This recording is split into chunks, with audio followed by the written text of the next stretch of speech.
Hi, I'm James Shillinglaw for Insider Travel Report, and I'm here back at the Pierre. Now, we've done a number of interviews over even during COVID, and we came here. This is a classic New York luxury property.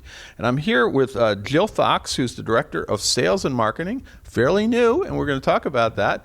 And she's getting her learning all about the Pierre. She probably knew a lot about it before, and we're going to talk to her about that and all that's new and great with the Pierre right now on Insider Travel Report. A really nice hotel. The Plaza. Plaza's nice. Well, where would you go? I'd go to the Pierre. Then we are off to the Pierre. Jill, first of all, great to meet you, and congratulations, because you've only been here for how long?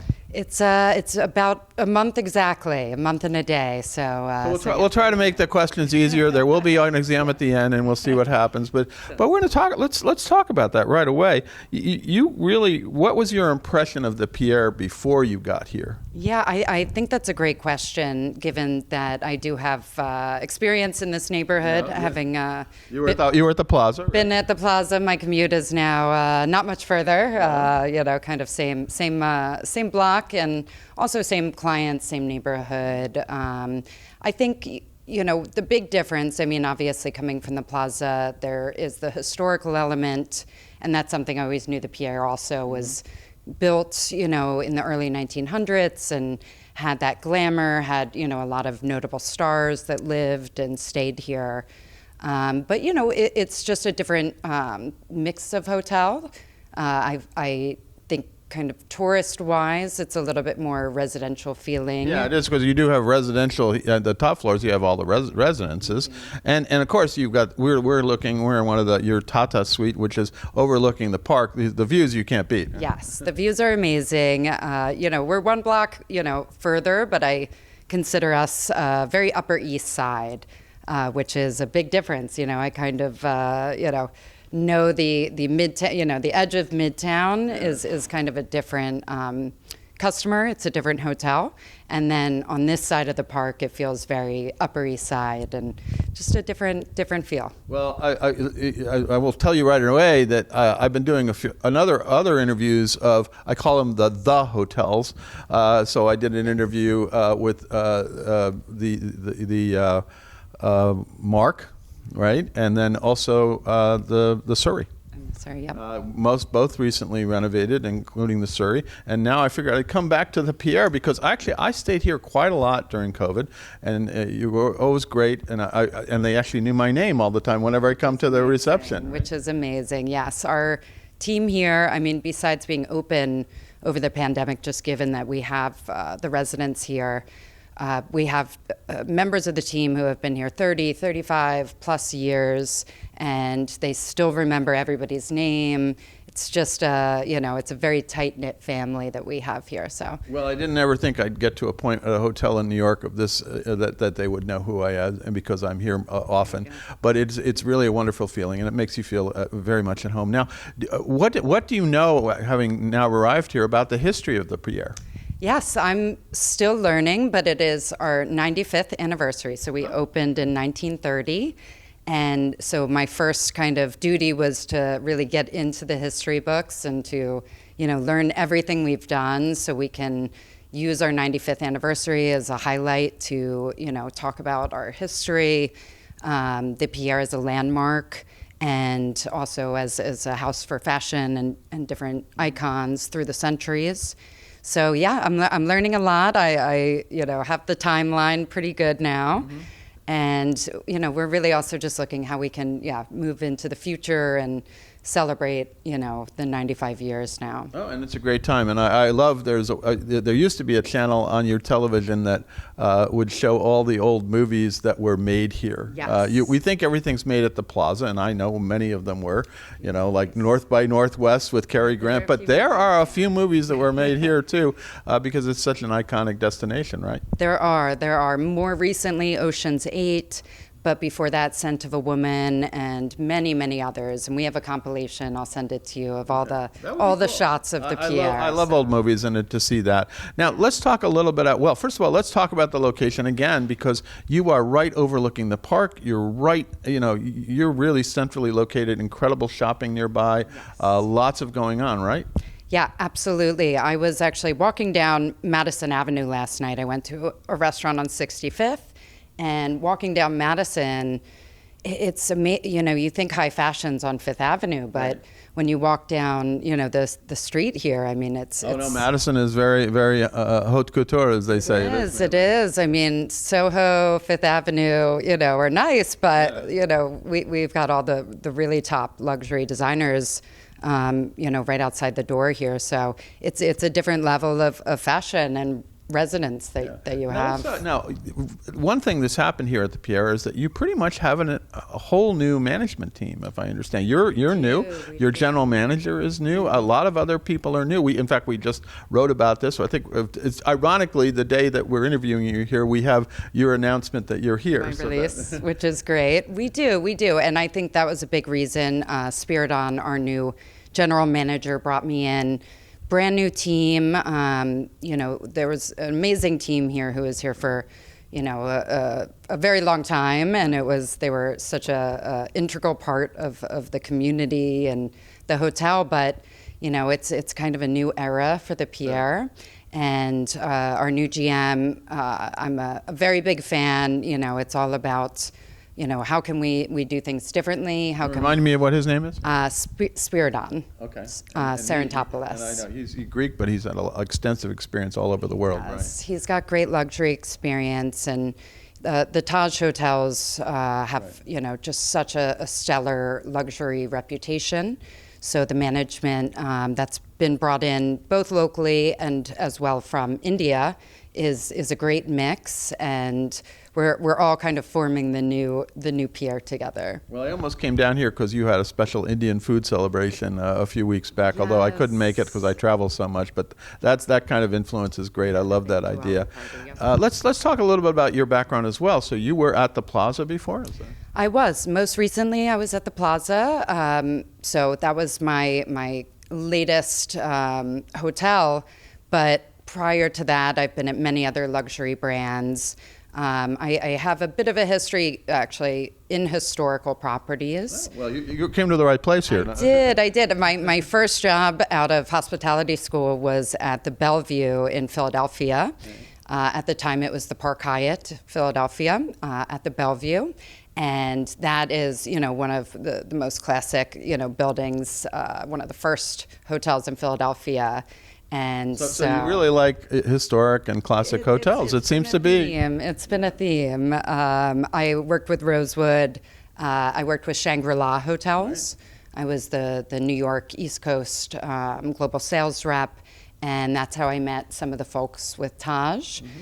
And Shangri-La and Taj used to share a loyalty program. Okay. So it was pre-pandemic, but I used to entertain here often. Since Shangri-La doesn't have a flagship in the U.S. So you knew all the facilities here, and that's one of the things, and we'll talk about that. But let's get to the rooms and suites, because I've stayed here many times. But talk a little bit about how many rooms do you have? We have 183 rooms. Okay. Mm-hmm. And when we're in one of the suites here. We're in the Tata suite. And how recently have they all been renovated? Yeah, that's a great question. So we had a $100 million renovation in 2009. Obviously, that was a bit of time ago, but everything, especially the suites, has been refurbished or recarpeted. We've redone the floors in here. So all brand new herringbone wood floors. So I like to say we're continuously refurbishing. But we're definitely looking for the future plans. We have just renovated the ballroom. That's probably been our biggest investment. And that ballroom is famous. I mean, a lot of great events coming here. New York High Society comes here. Yes. Although you were telling me you're having your own party here tonight. We are. We're having our Pierre employee party. Everybody's been looking forward to this for weeks now. What about F&B, food and beverage? I've eaten here a lot over the years, but remind me of what you have in restaurants and bars and lounges here. Of course. So that's going to be a big focus of our 95th anniversary. We have our 2E Bar and Lounge. Mm-hmm. I think it's one of the best kept secrets in the Upper East Side. It's a place you can go, very lounge setting, new furniture. It's a very contemporary bar. And we just started doing live jazz right now 3 nights a week, but starting in the spring, we'll do jazz 4 or 5 nights a week. And it's a great place for area locals as well as guests to come back from dinner, have a nice nightcap, listen to some jazz. So we'll be talking a lot about that in the coming year. And then our restaurant Perrine is, I'd like to call it an international bistro. It definitely has a French flair and undertone.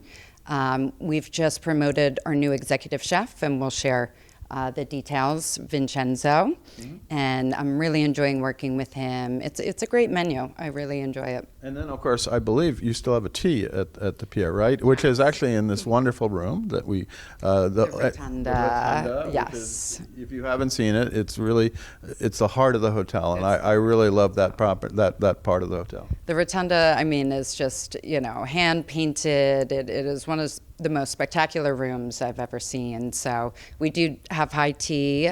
We do that Friday and Saturday. And then Sunday, we're doing brunch and launching a new burger, too. So I'll have to come by for that one. I launched for the new burger. Now, how has the affiliation with Taj helped you? That's a great question. Taj is again, the epitome of luxury hospitality. You think of palaces, you fit for kings and queens. So it's really the perfect management group. This is not a hotel that has a big brand behind it, although Taj is obviously the biggest brand coming from India and a huge global brand. But, it's that personal touch. It's the smaller, more, personalized approach to hospitality. And again, something that is fit for kings and queens, brought here into this beautiful building, which is nice. Well, and you have hosted, if not kings and queens, you've hosted lots of movie stars and lots of celebrity people. People like the hotel. And now let's talk a little bit about you're heading up sales now and marketing. And what would you tell travel advisors about how they should sell the Pierre today? They may think they know it. They've heard of it a million times. But what in your view is the main selling points for the property? Yeah, that's a great question. So I think one of the biggest selling points is our location to Central Park. I mean, the views, obviously. I mean, that's something you book a client and their jaw's going to drop. It's going to be, one of those quintessential New York experiences. And, really just right across the street, you've got right now ice skating. Yeah. It's go to the Wellman Rink. I've done that before. Exactly. And you walk in and you're really in the heart of Central Park. And there's amazing, I've done it before when I stayed here. And in the summertime, walking around the park is great, even in the wintertime. It's really nice. It's out of kind of the hustle and bustle of the Midtown and the business travel, but a block away you can get to Louis Vuitton and the Tiffany's store. Okay. But a little bit more Upper East Side feeling, and you also then have the Met Gala or the Metropolitan Museum here, which is a huge attraction and. So we're kind of, situated perfectly between the attractions and downtown. And shopping. And shopping, exactly, without needing to be, in the big crowds in the Times Square and all that. It does feel more bucolic because you're literally across the park. There's nothing around you, and you look around. Now, where do you hope to see the Pierre go from here when you're here? I mean, what do you hope? How is it going to evolve? Yeah, that's a great question. I would love to, for our 95th anniversary, in kind of the forefront, we want to offer some wellness, either packages or itineraries. I definitely want to, that's something I'm passionate about, want to bring some wellness offerings. Right now, there's no spa on property at the moment. No, we do have a nice salon, and we do have a spa treatment room, and we can invite different estheticians in as well. But, that looking to the future, definitely talking more about the restaurant, and we're thinking about new menu concepts. The jazz is another big one. Yeah, well, that's important. It really is a lovely room to have those in. I came to a performance years ago for the jazz, and it was wonderful. And to see that you're going to keep on going and doing that, and also doing it more frequently, is amazing. It's really nice. We're doing Valentine's dinner in the Rotunda this year. And we've hired a lovely violinist to play. And I think just, every holiday, every event, we're trying to elevate it. What other special experience can we add, whether it's a violinist or a special package with a 5-course dinner. We're just elevating the experience for the clients. And then we have folks like Maurice, who our concierge, who's been here for 35 years. I mean, I've met a lot of concierges in New York, but he is the quintessential concierge. And for our guests, whether they're here for a special occasion or a holiday, he can get the Broadway tickets, or he can get the restaurant reservations, and just want to bundle them together and find the right luxury partners to partner with and do events that our clients and guests can enjoy. Well, that sounds like I should do an interview with Maurice too, because he probably knows everything that I want to know about New York and more. It's a classic concierge. You see them in London and you see them in New York, that they can figure out things for you to do and get you into places that maybe you can't get into. Get you into places, and he'll remember your name, and your kids' names, and he's just phenomenal. And if you do check out our Instagram, another focus trying to engage with our clients, he's in a lot of our videos, and you can get a feel for Maurice there, and what a lovely person he is. So now, where can travel advisors go to learn more about the Pierre, and also how can they contact you? Absolutely. So I can give you my contact information. Very simple name. It's jill.fox@tajhotels.com. Okay. Please feel free to email me directly. Christopher Cesari is our luxury sales manager. He's going to be at the shows this year. So if you see Christopher, definitely grab him. And other than that, thepierreny.com. And, you call anybody, our PBX here, they've been here for 35 years, say, I want to talk to Jill in sales, and they'll get it over to me. Our reservations team's amazing, so give us a call or check us out on the website. Shoot me an email, and we'll take good care of you. Fantastic. Well, Jill, first of all, congratulations on your new appointment here. It's a wonderful property, and you have a history of these historic properties, as you told us. That is wonderful, and this is part of that legacy of New York. The Pierre is a legacy property in New York that is still going strong, and went strong right through COVID, and here we're back again to take another look at it. And I always enjoy this property. I got to tell you, I've stayed in a lot of places, obviously, and this is one of my favorites. So I got to tell you, I'm happy that you're here, and you're going to move the whole hotel going forward. Absolutely, great to have you back, and thank you for the opportunity. Appreciate it. I'm James Shillinglaw, and this is Insider Travel Report.